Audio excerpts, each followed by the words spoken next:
Esta semana platicaba con un hermano y le decía sobre todo el tipo de tentaciones o debilidades que teníamos cuando éramos jóvenes. Y le empecé a platicar cuando cursaba la secundaria, en aquellos años, hace ya muchos años, ¿verdad? Yo le decía que en aquel entonces iba en tercero de secundaria, el salón de tercero estaba en la parte alta y el salón de primero de secundaria estaba en la parte baja. Por coincidencia, la que ahora es mi esposa, en aquel entonces no era mi novia, ¿verdad? Ella iba en primero de secundaria y cada lunes ella me veía como del salón de arriba yo me deslizaba por la reja, por la barda, para escaparme. Eran las 5 de la tarde, no es un consejo para los jóvenes. Acuérdense que yo no conocía de Jesús, amén. Entonces yo me escapaba del salón, me escapaba de la escuela a las 5 de la tarde, porque mi última clase era a las 7 de la noche. Era educación física, entonces mis compañeros y yo, bien sabios, ¿verdad? De aquel entonces decíamos, ¿por qué nos tenemos que esperar 2 horas libres para después tener educación física y después quedarnos a los honores a la bandera? Le decía, vámonos. Al fin y al cabo, si reprobamos educación física, nos vamos a extraordinario, nos hacen dar 3 vueltas a la cancha de básquet y nos ponen un 10. Y nos íbamos al cine. Entonces, pasó el tiempo, mi novia y yo nos volvimos a encontrar, mi esposa y yo nos volvimos a encontrar, nos hicimos novios y me preguntó ese día, ¿y qué hacías? ¿Por qué te brincabas la barra? Pues ella me veía cuando yo me descolgaba como Tarzán de ahí del segundo piso, ¿verdad? Le digo, no, es que yo me iba al cine. Y ella me decía, ¿y qué películas ibas a ver? ¿Sí se dan cuenta? Claro, yo no conocía de Cristo. Obviamente no le iba a decir, fui a ver la película de Bambi o la película de Pinocho. En ninguna manera, las películas que íbamos a ver de aquel entonces eran de nuestra época. Los que tienen más o menos mi edad ya saben, en aquella época, cuáles eran las películas famosas de aquel entonces.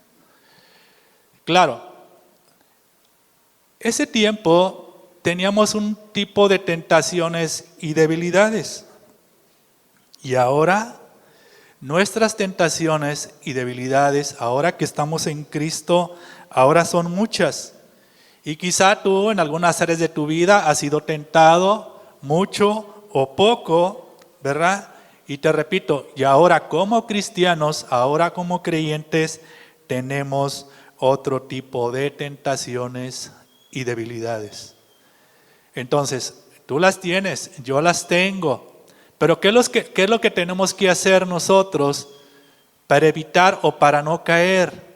Lo que tenemos que hacer es orar al Señor para que nos dé las fuerzas en la debilidad y nosotros poder salir triunfantes. Así que acompáñame al Evangelio de Lucas, capítulo 11, verso 4. Así que hermanos, el tema de hoy nos ayudará para ser fuertes en las debilidades. Por eso el título del día de hoy. ¿Ya tienes Lucas 11, 4? Nos dice, y perdónanos nuestros pecados, porque también nosotros perdonamos a todos los que nos deben. Continúa diciendo, y no nos metas en tentación. ¿Qué dice? Mas líbranos del mal. Si se dan cuenta, esta es una oración muy conocida, que tú y yo repetíamos como periquitos, ¿verdad? Sin saber qué significado tenía o qué sentido tenía esta oración. Miren, la importancia de esta oración que Jesús les está enseñando a sus discípulos es para no ser tentados. Y es importante que tú y yo nos identifiquemos para poder alcanzar la gracia y el oportuno socorro en las tentaciones que tú y yo nos estemos enfrentando. Te repito, somos débiles y débiles a las tentaciones, por lo tanto las tenemos que identificar. Ahora acompáñenme por favor al Salmo 141, 4. Amén. Así que hermanos, debemos de reconocer nuestra condición delante de Dios. Salmo 141, 4, ¿ya lo tienen? Me estoy esperando, no llevamos prisa para que tengas la oportunidad de leerlo. Hemos aprendido que la palabra de Dios es viva y eficaz, ¿verdad? Y queremos que la palabra de Dios haga efecto en nuestras vidas y en nuestros corazones. Dice, no dejes que se incline mi corazón a cosa mala, o hacer obras impías con los que hacen iniquidad, y no coma yo de sus deleites. Nuevamente el salmista que está expresando, no dejes que se incline mi corazón a cosa mala, a hacer obras impías con los que hacen iniquidad. Miren, una persona cuando asiste al médico y le detectan cáncer que no está muy avanzado, es más fácil de que tenga solución. Pero ¿qué sucede cuando una persona asiste al médico y tiene un cáncer muy avanzado? ¿Habrá solución? Puede ser, pero es más complicado. Es por eso que el tema de hoy nos ayudará a detectar el mal que hay en nosotros. Y estamos a tiempo. Amén. Y vamos a darle solución. ¿Te gusta la idea? ¿Sí les gusta la idea de darle solución a todo aquello que tú y yo podemos estar fallando delante de la presencia de Dios? A mí sí. ¿Sí? Amén. Por eso es que tenemos que crecer, tenemos que aprender, tenemos que cambiar y tenemos que caminar más de cerca con Jesús. Así que ahora por favor acompáñame a Proverbios 6:16. Algunos ya se lo saben, algunos ya lo han escuchado, ya lo han leído este proverbio, pero vamos a ver qué es lo que aborrece Dios. Puede ser que nosotros, por el hecho, lo hemos dicho varias veces, hemos creído que por el hecho de leer la palabra del Señor, por el hecho de asistir a la iglesia, por el hecho de cantar cánticos cristianos, nos consideramos muchas de las veces como hijos de Dios. Pero debemos de detectar qué es lo que a Dios le molesta o qué es lo que Dios detesta. ¿Ya lo tienes? Proverbios 6:16. Dice, 6 cosas aborrece Jehová. ¿Sí? ¿Estamos de acuerdo? Entonces, 6 cosas aborrece Jehová. Y vamos a ver cuáles son. Dice, y aún 7 abomina su alma. La palabra abomina significa detesta, es algo que Dios detesta.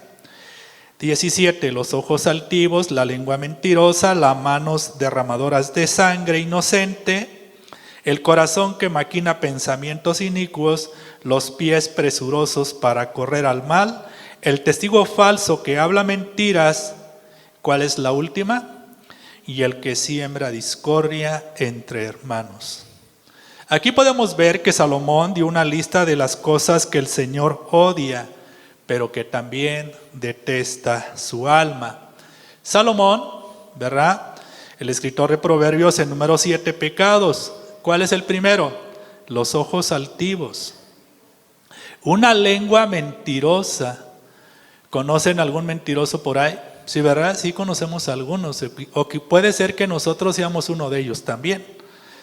3, manos que derraman sangre inocente. Ahorita es muy común. El punto número 4, un corazón que maquina pensamientos inicuos. Pero ¿cuál es ese corazón que maquina pensamientos inicuos? Sin perder ese texto que acabamos de leer, vamos a Marcos 7:21, por favor. Para conocer cuáles son esos pensamientos inicuos o esos pensamientos de pecado.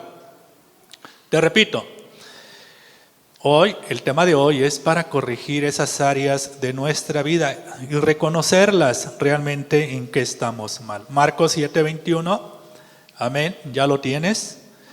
Nos dice, pues de adentro del corazón de la persona salen los malos pensamientos, la inmoralidad sexual, el robo, el asesinato, el adulterio, la avaricia, la perversidad, el engaño, los deseos sensuales, la envidia, la calumnia, el orgullo y la necedad.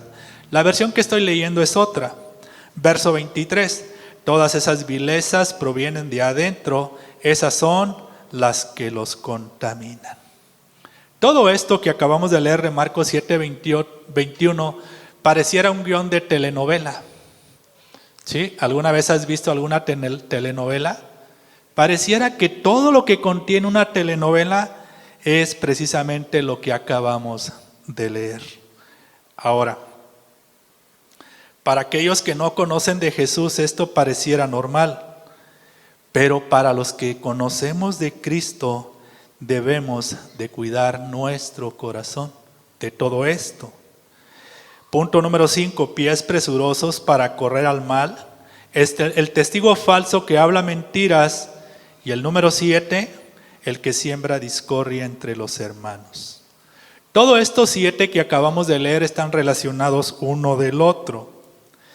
Y si no tenemos cuidado, lo estaremos haciendo con cada miembro de nuestro cuerpo. Y lo que Salomón está diciendo, o lo que él escribió, es que tenemos que aprender nosotros y no presentar cada miembro de nuestro cuerpo como un instrumento del mal, como instrumento de pecado. Te repito, ninguno de los de aquí nos escapamos de todo esto que acabamos de leer. De una u otra manera hemos ofendido a Dios con nuestra manera de ser, con nuestra manera de pensar, de hablar, con nuestros ojos. Pero ya nos damos cuenta que esto Dios lo detesta. Dios está en contra de todo eso. Pero Pablo en Romanos 6:13 también nos lo sigue presentando.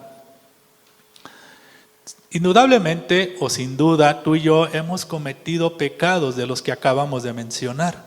Es por eso que los tenemos que corregir, hermanos. Y lo tenemos que hacer. ¿Ya tienes Romanos 6:13? Amén. Muy bien. Dice, ni tampoco presentéis vuestros miembros al pecado como instrumento de iniquidad. Y luego te dice Pablo cómo los debemos de presentar. Sino presentaos vosotros mismos a Dios como vivos de entre los muertos y vuestros miembros a Dios como instrumentos de justicia. Así que por lo tanto tú y yo, ahora que hemos conocido de Jesús, ya somos libres. Ya no somos esclavos del pecado. Antes de conocer de Cristo, tú y yo éramos esclavos, estábamos esclavizados en nuestros delitos y pecados. Ahora conocemos de Cristo y ahora somos libres. Pero pareciera que conociendo esto, que Cristo nos hizo libre de nuestros pecados, pareciera que seguimos esclavos. Y esto, hermanos, en ninguna de la manera tiene que ser así. ¿Por qué? Porque si nosotros seguimos actuando y cometiendo los pecados que acabamos de mencionar, pareciera que seguimos presos. Los hábitos de libertad aún están arraigados en nuestra vida y Pablo nos enseña de cómo vivir ahora que somos libres del pecado. Tú y yo sabemos y reconocemos que Cristo ya nos dio esa libertad. Pudiera ser que todavía seguimos viviendo en esos deseos carnales al servicio de pecado. Ahora, ¿cómo lo podemos lograr? Lo acabamos de leer. No presentar nuestros miembros al pecado como instrumento de iniquidad. Y no dejemos que ninguna parte de nuestro cuerpo se convierta en un instrumento del mal para servir al pecado. Nuestros miembros son parte de nuestro cuerpo. Tus oídos, tus labios, tus ojos, tus manos, tu mente. Y la idea es muy práctica. Si tenemos ojos, no lo usemos para servir al pecado. Si tenemos oídos, tampoco lo tenemos que usar para servir al pecado. Si tenemos boca, no lo tenemos que usar para servir al pecado. Amén. Así debe de ser, hermanos. No los utilicemos porque pareciera que son nuestros propios miembros, pareciera que son armas, ¿verdad?, para ofender a los demás. Y te digo, y debemos de reconocer, debemos estar conscientes que lo hemos hecho. No endurezcamos nuestro corazón. Tampoco nos llenemos de soberbio, de orgullo, decir yo no, todos nos hemos cometido, todos de una u otra manera hemos fallado. Y a veces lo hacemos sin pensar, a veces lo hacemos de manera involuntaria o a veces lo hacemos sin ninguna mala intención. Pero quizá la persona que escucha un comentario nuestro o algo que decimos en contra de otra persona, quizá para esa persona sí fue grave o es grave, pero nosotros no nos damos cuenta. Entonces, yo he cometido muchos errores, a veces digo cosas o comento cosas que primeramente que no las tenía que decir, pero más sin en cambio fuimos piedra de tropiezo para otros y debemos de reconocer realmente que nuestra boca fue para bendecir y no para maldecir. Es por eso, hermanos, que nosotros ya no somos esclavos del pecado y ahora como instrumentos, ¿verdad? Nuestros miembros de nuestro cuerpo lo tenemos que considerar como instrumentos de justicia. Como por ejemplo, ¿recuerdan ustedes a David? Cuando era un joven que venció a Goliat, sus manos las manos las utilizó como un instrumento de justicia. Pero ¿qué sucedió con sus ojos? ¿Cómo los utilizó cuando vio a Betsabé? Como un instrumento de iniquidad. ¿Te das cuenta? En la vida de David podemos ver las dos partes. Sus manos al vencer a Goliat como un instrumento de justicia. Sus ojos al voltear a ver a Betsabé con ojos de lujuria o lascivia fue como instrumento de iniquidad. Tú y yo no estamos exentos de presentar nuestros miembros como un instrumento de pecado. De manera voluntaria nos debemos de presentar a Dios y esa libertad que tú y yo tenemos es lo que Jesús nos ha concedido por esa muerte que sufrió Él en la cruz. Es suficiente quitar las armas al servicio del pecado y nuestros miembros deben de estar listos para servir a la justicia y no pretender declarar una guerra. Amén. Así que nos presentemos ante Dios como vivos entre los muertos. Recuerda, nuestra vida antes de conocer a Cristo, ¿cómo estaba? Estábamos muertos. Y ahora que estamos vivos, ahora debemos de presentarnos para exaltar y glorificar a Dios con nuestro servicio y con nuestras obras. Miren, a Jesús le debemos esa libertad. Y tú y yo tenemos que caminar en libertad, alejado totalmente del pecado, porque ustedes sabían que el pecado nos separa de Dios. Entonces, ¿por qué lo seguimos practicando? ¿Por qué lo seguimos haciendo si ya sabemos las consecuencias? Miren, Dios ve cómo tratamos y cómo somos con los demás y cada uno de estos pecados son graves que podemos estar cometiendo los unos a los otros. El séptimo, ¿cuál era? El que siembra discordia entre los hermanos. ¿Por qué creen que lo escribió el salmista? ¿Por qué creen que lo escribió el escritor de Proverbios? ¿Sí? Porque es algo que comúnmente se da, la discordia entre hermanos. Pudiera ser, y siempre lo que siempre he analizado y meditado, en tu familia. Yo no sé cuántos miembros fueron en tu familia, quizá fueron 4 o 5, pero anteriormente eran de familias numerosas. En mi familia fuimos 8 hermanos. ¿Por qué cuando éramos niños o cuando éramos pequeños como hermanos todos estábamos juntos?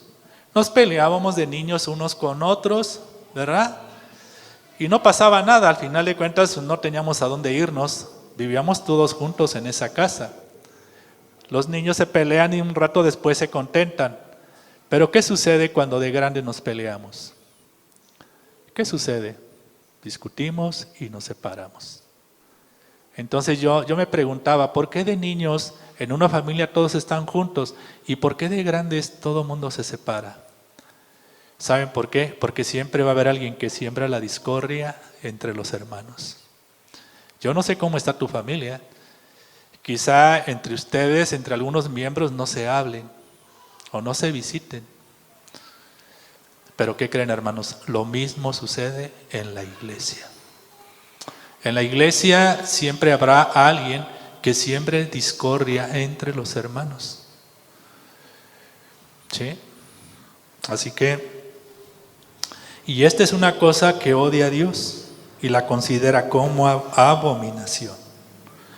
Cuando una persona siembra discordia entre los hermanos, perturba la paz, ya sea en un grupo o en una familia, mediante mentiras, burlas e indirectas, y siempre hará un esfuerzo para hacerle daño a los demás.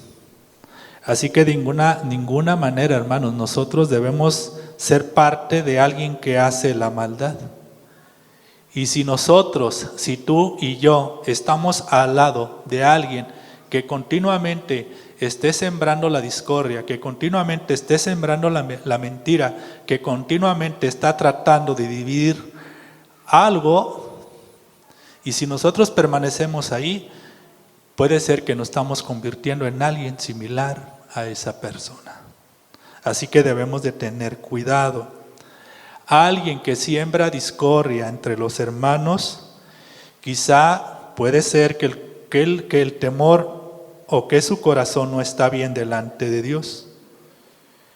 Miren, cada enseñanza que tenemos o que estamos estudiando es para seguir aprendiendo y corrijamos todo aquello que sea necesario y lo corrijamos para no seguir ofendiendo a Dios. Dios mismo se compadece de nuestras debilidades. Él sabe cuál frágil y débil somos. Él sabe que nos podemos equivocar, Él sabe que somos tentados. También sabe que seguiremos siendo tentados.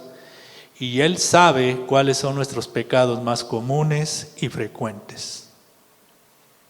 Miren, aún lo que nosotros somos, y aún que seguiremos cometiendo pecado, porque eso es sin duda, seguiremos pecando, seguiremos fallando, pero aún así Dios se compadece de nosotros. Ahora, tú y yo podemos comprender ese gran amor que tiene Dios para con nosotros. Por eso el título de la enseñanza, soy débil. Aquí no te vamos a decir que tú eres un campeón y que eres victorioso. No, hermanos, somos débiles. Somos débiles porque de manera continua estamos cayendo en el pecado. Acompáñame a Hebreos 4:15. Pero esa debilidad o esas tentaciones en el cual tú y yo somos sometidos, que no nos aleje del trono de la gracia de Dios. Al contrario, debemos estar más cercas aún. ¿Por qué? Porque el Señor sabe cuáles son nuestras debilidades. Hebreos 4:15. ¿Ya lo tienes? Amén. Muy bien, dice, porque no tenemos a un sumo sacerdote que dice que no pueda compadecerse de nuestras debilidades, sino uno que fue tentado en todo, según que dice, nuestra semejanza, pero sin pecado.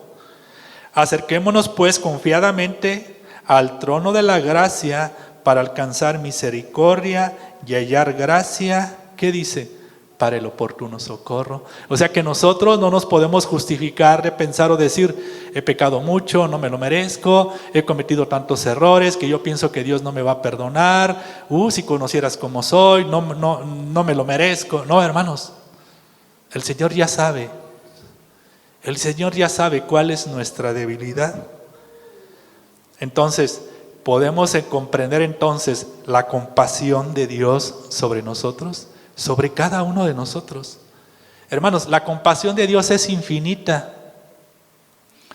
Es una compasión eterna, hermanos, en el cual Dios se voltea su mirada y nos ve la condición que tenemos nosotros delante de Él.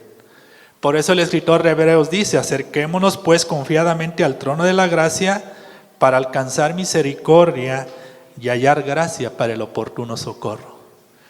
Tú y yo necesitamos.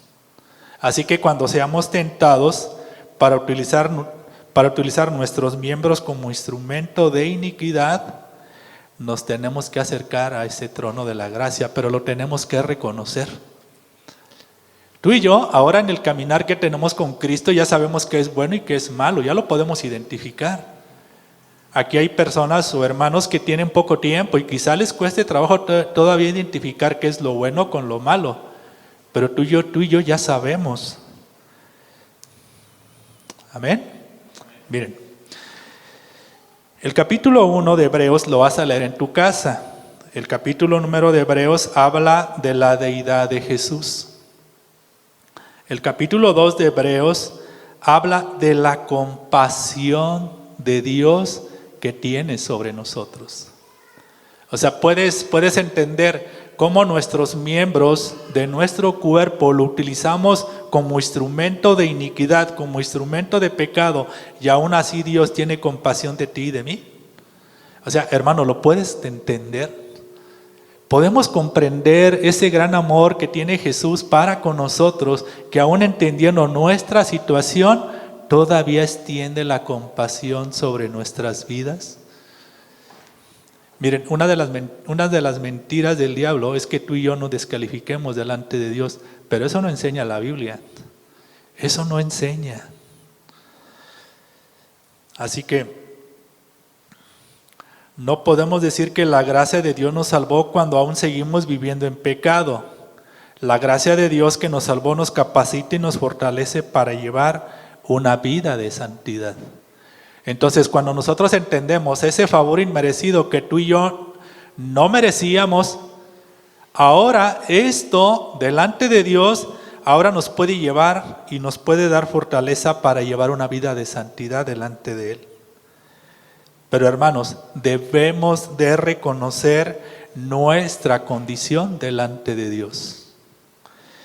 Y si no lo hacemos, si nosotros no aprendemos a reconocer cuál es nuestra condición delante de Dios, entonces será imposible que nuestra vida cambie. Por eso muchos se quedan estancados, muchos se quedan allí y pareciera que no crecen. Y pareciera que en lugar de avanzar y crecer conforme a la estatura del varón perfecto que es Cristo, pareciera que van hacia atrás.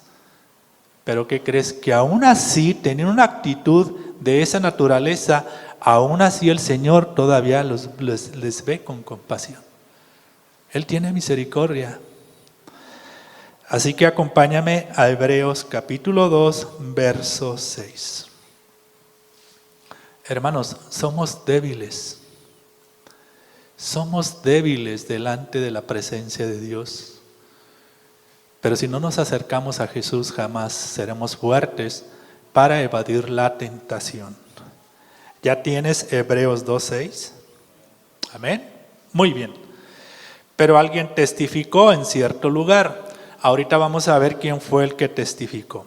Diciendo, ¿qué es el hombre para que te acuerdes de él, o el hijo del hombre para que le visites? Hermanos, estas son unas palabras muy fuertes, donde tú y yo podemos entender quiénes somos nosotros para que el Señor pueda venir a vernos. Ahora, tú y yo hemos cometido pecados y hemos caído en debilidades y tentaciones, así como se lo mencioné al principio de la enseñanza. ¿Sí? Lógicamente no era algo por el cual yo me pueda sentir orgulloso o algo por el cual exaltarme, no en ninguna manera, es para vergüenza. Pero ahora tú y yo estamos en Cristo y por lo tanto debe de cambiar nuestra manera de pensar. Dios hizo los cielos y la tierra. El creador de todo tiene compasión de nosotros. Te pregunto, ¿has experimentado la compasión de Dios sobre tu vida? ¿Sí las has experimentado? ¿Cómo Dios se compadece de nosotros? Amén. Esta semana, ¿quién se quedó sin comer? Todos comimos y creo que algunos comimos de más, ¿verdad? ¿Quién se quedó sin abrigo? ¿Quién se quedó sin el sustento? Cada día vemos un nuevo amanecer. Cada vez el Señor nos permite ver la creación, ver el sol, las estrellas, la luna. Hermanos, tú y yo hemos experimentado la compasión de Dios y pudiera ser que no nos damos cuenta. ¿Y saben por qué? Porque nuestro corazón puede estar endurecido. Así que vamos al Salmo 8:3, por favor. Este es un salmo de David. Salmo 8:3. Amén. Muy bien. Dice, cuando vio tus cielos, obra de tus dedos, la luna y las estrellas que tú formaste, digo, ¿qué es el hombre para que tengas de él memoria y el hijo del hombre para que lo visites? Es un texto paralelo al que acabamos de leer de Hebreos. David sabía cómo ver la gloria de la creación de Dios. David sabía cómo era voltear a ver el cielo lleno de estrellas y a un Dios tan grande que hace maravillas. Dejen que se mueva Juanito para que no nos distraiga.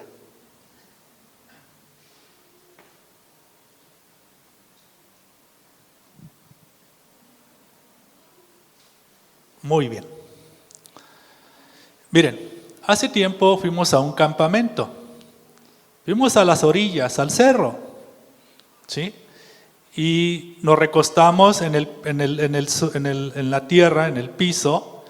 Podemos voltear hacia arriba y ver, hermanos, no sabes, una cantidad inmensa, una cantidad enorme de estrellas.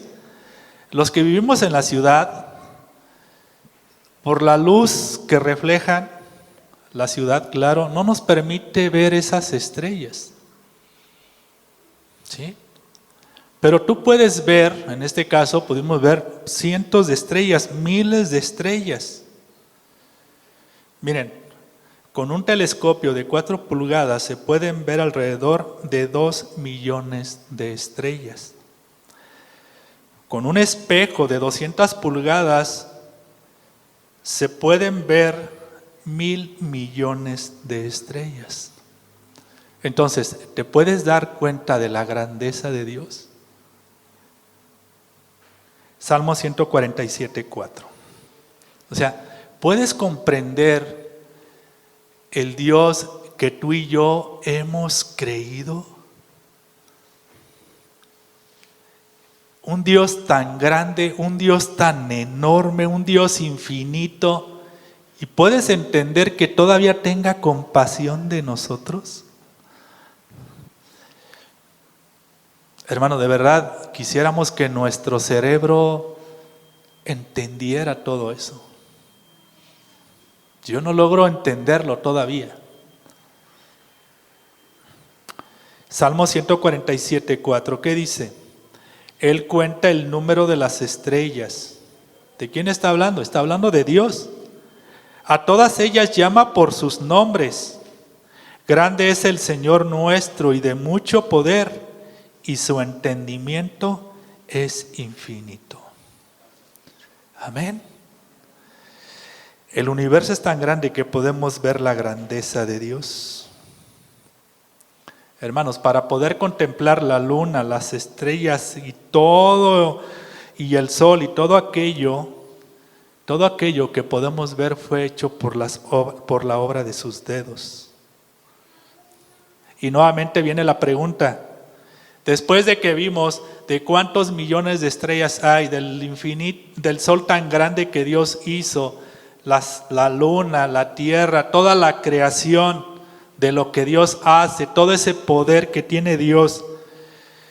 Y se pregunta David, ¿y qué es el hombre para que tengas de él memoria? Hermanos, nosotros somos seres tan pequeños en comparación a lo que es el universo. Ahora, David no dudó de la memoria que tiene Dios sobre el hombre. Simplemente dijo David, ¿quién es el hombre para que tengas de él memoria? O sea, es una pregunta que tú y yo nos tenemos que hacer. Hermanos, Dios nos tiene en su memoria. Él tiene memoria de nosotros. Él te considera y sabe lo que haces, sabe lo que pensamos. Dios, hermanos, tiene cuidado de nosotros. Hasta ahorita Dios, quizá tú no lo has entendido o contemplado, pero hasta ahorita Dios ha tenido cuidado de nosotros. Entonces, ¿por qué tener esa actitud? Ya lo vimos. 6 cosas aborrece Jehová y aún 7. O sea, hermanos, somos seres tan pequeñitos. Pero cuánta maldad hacemos, ¿verdad? ¿Cómo nos comportamos? Miren, se va a escuchar feo. No voy a decir ninguna grosería ni nada por el estilo. Mire, somos hombres insignificantes y débiles. Somos una masa de carne. Somos una miseria de personas, una mezcla de polvo y pecado. ¿Y saben qué? Y aún Dios tiene memoria de nosotros. ¿Puedes entenderlo? Hermanos, es por eso de esta serie, de que es un favor inmerecido, que nosotros no tenemos nada para ofrecerle a Dios. De verdad, todo lo que Jesús hace en nuestra vida, o todo lo que Jesús ya ha hecho en nuestra vida, y todo lo que Jesús seguirá haciendo en nuestra vida, es algo para que tú y yo entendamos nuestra posición delante de Él. Salmo 144, 3.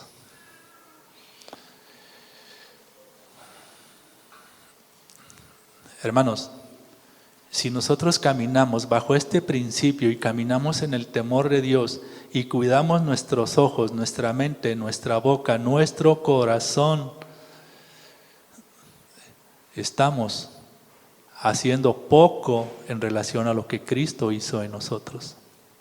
No es nada meritorio, hermanos. Nosotros tenemos que ver esa compasión que tiene Dios para con nosotros. Debemos entender. Es por eso que nuestra vida como creyentes en Cristo tiene que ser transformada y renovada. ¿Ya lo tienes? Salmo 144, 3. Oh Jehová, ¿qué es el hombre para que en él pienses, o el hijo del hombre para que lo estimes? O sea, ¿quién es, hermano? ¿Sí? No somos nada, y aún así el Señor ha extendido su infinito amor sobre ti y sobre mí. Job 7:17. Adelantito de... ¿Ya lo tienes? Dice, ¿qué es el hombre para que lo engrandezcas y para que pongas sobre él tu corazón? Otra vez, ¿qué es el hombre?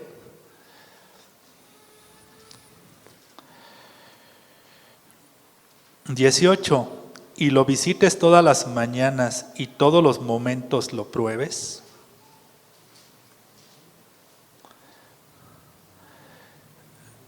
Job 25:6. Conozco un pastor que dio esta cita y se metió en un gran problema. Dice, cuanto menos el hombre, que es un gusano, y el hijo del hombre también gusano. Ya ven, ya se rió el pastor. ¿Verdad, Pastor Ricardo? ¿Sí se dan cuenta, hermanos? O sea, ¿sí se dan cuenta ustedes lo que realmente somos delante de Dios? Y todavía, te digo, aún así todavía el Señor extiende su amor sobre cada uno de nosotros. Y aún con todo esto que te acabo de leer, aún con todo esto que te acabo de decir de lo que somos delante de Dios, todavía Él tiene memoria de nosotros. Todavía Él se compadece de nosotros. David sabía que no solamente es tener memoria, sino la comunión personal que Él iba a tener con el hombre, y Él ha pensado en nosotros porque Él actúa en nuestra vida. Y para eso debemos de saber que Jesús, el Hijo de Dios, está con nosotros. Hermanos, Jesucristo es el sumo sacerdote que puede compadecerse de nuestras debilidades. Jesús sabe tu debilidad y sabe mi debilidad. Jesús se hizo hombre y estuvo entre nosotros. y vivió con nosotros y sintió lo que nosotros hemos sentido, Él sabe cuál es tu debilidad. ¿Recuerdan la cita que dice, he aquí yo estoy con vosotros todos los días hasta el fin del mundo? Hermanos, Jesús está con nosotros. Por eso te digo, si nosotros no logramos entender lo que somos delante de Dios, ¿sí?, delante de un Dios infinito, todopoderoso, de un Dios creador de todo, nuestra vida no va a poder cambiar. Debemos de reconocer nuestra condición delante de ese Dios poderoso.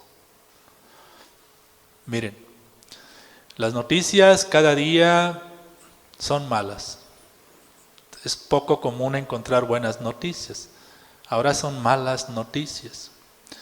Y quizá a algunos de ustedes les ha tocado en los momentos de un acontecimiento de tragedia o de muerte.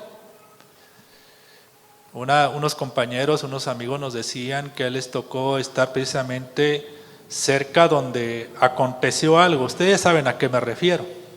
Cerca donde aconteció eso.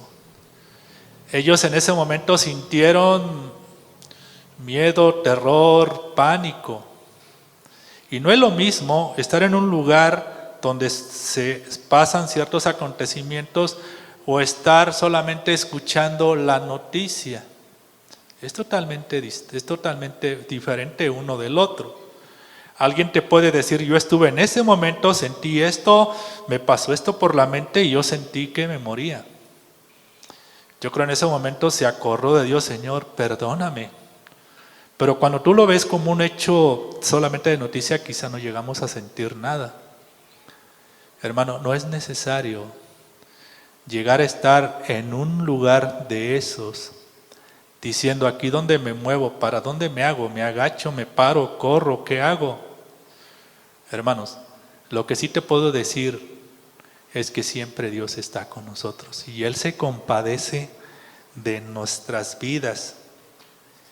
Y para eso debemos estar clamando a Dios, ya lo leímos, que nos libre de todo mal. ¿Por qué? Porque Dios tiene cuidado de nosotros. Ahora, recordemos que Jesús fue tentado en todo según nuestra semejanza, pero sin pecado. Hermanos, Jesús sabe qué es lo que es ser tentado. Pero ¿cuál es la diferencia de uno con la otra? Jesús fue tentado, pero en Él no había pecado. Y tú y yo venimos del mundo, venimos del pecado. ¿Y dónde creen? Y vamos a ser tentados, ¿en dónde? En nuestras debilidades. Hay gente que tiene quizás ciertas debilidades y quizá allí va a ser tentado. Pero recuerda, Jesús siempre estará para ayudarnos y Jesús siempre estará para hacernos fuertes en esa tentación. ¿Qué es lo que tenemos que hacer? Pues acerquémonos confiadamente al trono de la gracia para alcanzar misericordia y gracia para el oportuno socorro. Nosotros tenemos un sumo sacerdote omnipotente y misericordioso. Amén. Tenemos un Dios que se compadece de nosotros. Pero muchas veces Satanás te va a dar a entender que Jesús no es suficiente. ¿Sí? Hermanos, Jesús es suficiente para que tú y yo nos alejemos del pecado. A veces el diablo nos ha hecho creer que Jesús es inaccesible. Y puede ser, ¿verdad?, que Satanás nos hará la invitación para acercarnos o confiar en los ídolos y no acercarnos a Jesús. Jesús es el sumo sacerdote, está en su trono y tú y yo podemos acercarnos a Él para encontrar esa gracia. Así que cuando tú y yo seamos tentados en nuestras debilidades, ¿a quién tenemos que recurrir? A Jesús, para que Él nos ayude y seamos victoriosos. Ahora, quizá poco lo hemos hecho o ¿O hemos actuado en relación cuando tenemos una tentación o una debilidad? Y ya nos lo enseñó Jesús, tenemos que orar. Cuando somos atraídos y seducidos por el pecado, tenemos que orar para no caer en esa tentación o en esa debilidad. Y ya lo vimos al principio cuáles son. Así que acompáñame a Filipenses 4:6. Este texto de Filipenses 4:6, hermanos, nos va a enseñar a acercarnos a Jesús y que delante de Él sean conocidas nuestras peticiones. Hermanos, tú y yo no podemos seguir utilizando nuestro cuerpo como instrumentos, cada miembro de nuestro cuerpo como instrumentos de iniquidad, sino al contrario. Si nosotros oramos al Señor para que cada miembro de nuestro cuerpo sea utilizado como instrumento de justicia, estaremos glorificando el nombre de Cristo. Filipenses 4:6. ¿Ya lo tienes? Muy bien. ¿Qué nos dice? Por nada estéis afanosos, sino sean conocidas vuestras peticiones delante de Dios, que dice, en toda oración y ruego y con acción de gracias. Verso 7. Y la paz de Dios, que sobrepasa todo entendimiento, guardará vuestros corazones y vuestros pensamientos en Cristo Jesús. Muy bien. ¿Qué es lo que nos está diciendo Pablo en esta carta? Que por nada estemos afanosos. Si se dan cuenta, esto es un mandamiento, no es una opción. ¿Sí? Entonces, no tener cuidado nos aleja de la relación delante de Dios como hijos. No debemos estar afanados, sino cómo presentar. Aquí nos dice cómo nos debemos de presentar delante de Dios. En toda oración y ruego, y todas las áreas de nuestra vida le importan a Dios. ¿Sí? Oración y ruego. Pareciera que son distintas, pero son dos aspectos similares respecto a la oración. La oración es una palabra más amplia, la cual puede significar toda nuestra comunicación con Dios, pero el ruego es pedirle directamente a Dios que haga algo por nosotros. Miren, muchas de las veces nuestras oraciones no son contestadas. ¿Y saben por qué? Porque no le estamos pidiendo nada a Dios. Nuestra oración, en este caso, referente a las tentaciones y debilidades, pero la oración abarca muchísimas cosas. Entonces, en la oración, tú y yo tenemos que ser específicos con Dios. Amén. Tenemos que ser específicos con Él. ¿Recuerdan ustedes cómo oraban antes o cómo rezaban antes? Eran repeticiones, una repetición tras otra repetición. ¿Qué le estábamos diciendo a Dios? Nada. ¿Sí te acuerdas? Cuando yo me iba a casar, ya hace muchos años, yo recuerdo que me presenté ante la persona y me dijo, vete a ese rincón y reza esto. ¿Qué le estaba diciendo a Dios? Nada. Entonces, de acuerdo a lo que escribió Filipenses, era para yo irme a ese rincón y pedirle a Dios de que me guiara, me cuidara, me diera sabiduría, me diera entendimiento, me diera amor, me diera todo para poder dárselo a la que iba a ser mi esposa. Pero yo simplemente, vete a ese rincón y haz esto. Eso es lo que hacen allá, pero nosotros. Entonces la pregunta, ¿nosotros somos específicos al orar? Oramos al Señor así siendo claros de la petición que nosotros estamos haciendo a Dios?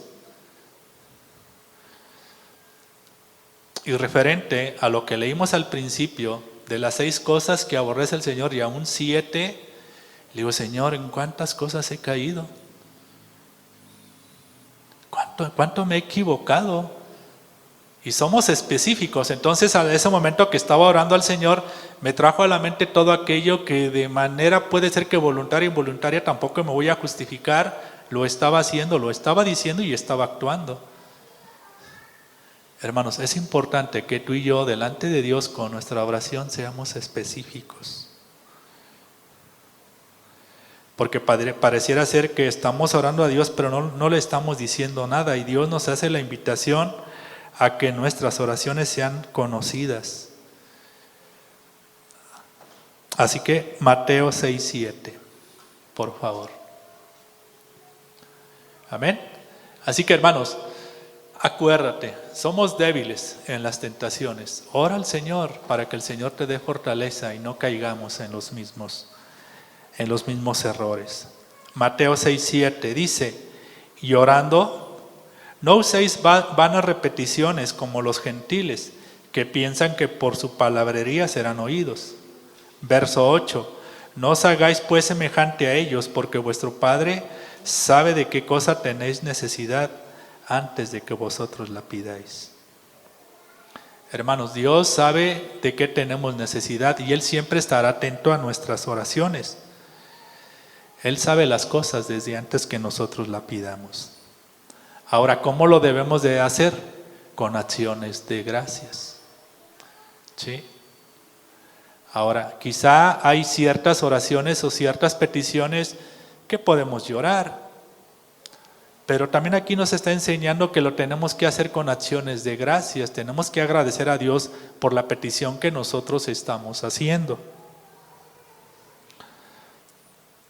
Y es importante, hermanos, otra cosa, que no presentemos un espíritu de queja delante de Dios. ¿Sí? Al contrario, tenemos que ser agradecidos. Cuando dejamos que nuestras peticiones sean conocidas, se quitará de nosotros toda ansiedad. Así que debemos de orar de todo por todo. Y la última parte de este verso que acabamos de leer: y la paz de Dios, que sobrepasa todo entendimiento, guardará vuestros corazones y vuestros pensamientos en Cristo Jesús. Hermanos, Dios guardará nuestros corazones, guardará nuestros pensamientos, pero siempre y cuando nosotros le sepamos pedir. Te repito, es importante que nos presentemos delante de Dios conociendo y sabiendo nuestra condición. ¿Quién es el hombre para que de él tengas memoria? ¿Te das cuenta que aún así el Señor se ha compadecido de nosotros? Hermanos, la paz de Dios, la Biblia describe 3 grandes aspectos de la paz que se relaciona con Dios. Y paz de Dios, Pablo las utilizaba como introducción en sus cartas, y esto nos recuerda que nuestra paz viene a nosotros como un regalo de Dios. ¿Sí sabías que tú y yo teníamos enemistad con Dios a causa del pecado y que Cristo en su muerte en la cruz hizo que la paz de Dios estuviera ahora sobre nosotros?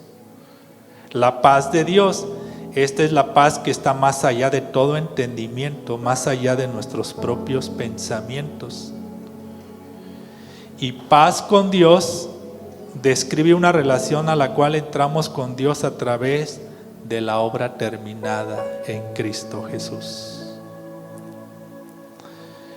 Hermanos, con esa paz de Dios es la que tú y yo tenemos que aprender a vivir, aprender a confiar. Recuerda, Cristo ya nos reconcilió. Entonces, si en nosotros está la paz de Dios, ¿será posible que sigamos utilizando cada miembro de nuestro cuerpo como instrumento de iniquidad? Claro que no. Amén. Miren, cuando un ejército se prepara para la guerra, sacan todo el armamento, sacan todo y se van a la guerra. Pero ¿qué sucede cuando hay paz? Ahí los tienen. Ahí los tienen guardaditos. Hermanos, cada miembro de nuestro cuerpo tiene que ser utilizado como instrumento de justicia. ¿Por qué? porque hay paz. Amén. Ponte de pie, por favor. Hebreos 4:15. Así que, hermanos, tú y yo estamos delante de Jesús. Tú y yo hemos aprendido cuál es nuestra condición delante de Dios. De verdad, cada cita que leímos hace un rato en relación al hombre, que quién es el hombre, les pido de favor que no nos sientamos ofendidos. ¿Sí? Al contrario, es para que tú y yo sepamos cuál es nuestra condición delante de Dios. En ninguna manera pretendí ofender, no en ninguna manera, sino al contrario, reconocer que somos delante del Señor. Amén. Dice, porque no tenemos un sumo sacerdote que no pueda compadecerse de nuestras debilidades, sino uno que fue tentado en todo según nuestra semejanza, pero sin pecado. Verso 16.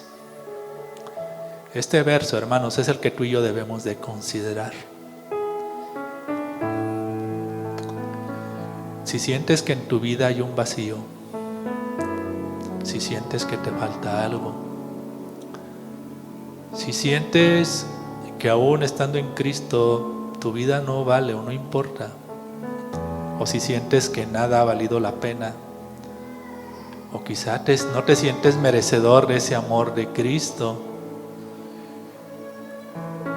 dice el 16, acerquémonos pues confiadamente al trono de la gracia para alcanzar misericordia y hallar gracia para el oportuno socorro. Tú y yo lo necesitamos, hermano. Tú y yo necesitamos acercarnos delante de Dios. Hermanos, y a veces nos preguntamos, ¿por qué me pasa esto? ¿O por qué me sucede esto? ¿Por qué no salgo de una y ya estoy en otra? ¿Por qué en lugar de ir avanzando, ir creciendo, por qué siento que voy hacia atrás? O muchas veces, ¿por qué nada me sale bien? Acércate al trono de la gracia. Pero ante todo, hermanos, debemos de reconocer nuestra condición delante del Señor. Debemos de saber quiénes somos delante de Él, delante de un Dios todopoderoso, de un Dios infinito, de un Dios lleno de amor. Que tú y yo, sin merecerlos, volteó a vernos. Recuerda, tú y yo estamos en la memoria de Dios. ¿Quién es el hombre para que de él tenga memoria? Hermanos, el Señor se compadece de nuestras debilidades y debemos de reconocer y ser humildes y reconocer en qué nos hemos equivocado y en qué hemos fallado, porque al único que ofendemos con nuestras acciones y conductas es a Dios, no a los hombres, es a Dios, porque tú y yo ya fuimos justificados por su sangre en esa preciosa cruz. Él nos hizo libres. Hermanos, ya no caminemos como esclavos. Tú y yo somos libres y debemos de caminar en justicia delante de su presencia. Amén. Levanta tus manos ahí donde estás.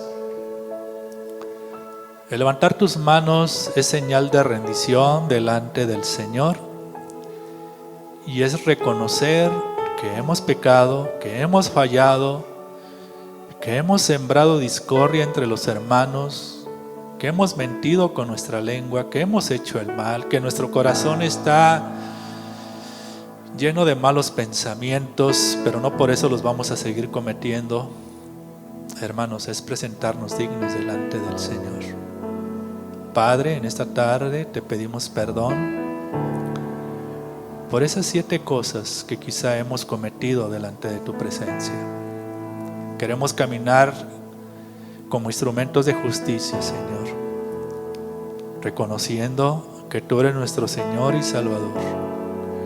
Nos has enseñado que nos acerquemos confiadamente al trono de la gracia para alcanzar misericordia. Señor, gracias por todo aquello que has hecho por nosotros y por enseñarnos qué es lo que tenemos que corregir a partir de hoy en nuestras vidas. Hay mucho por hacer, hay mucho por corregir. Y solamente tú, Señor, eres merecedor de toda la gloria y de toda la honra, Señor. Te necesitamos, Jesús. Te necesitamos en nuestra vida.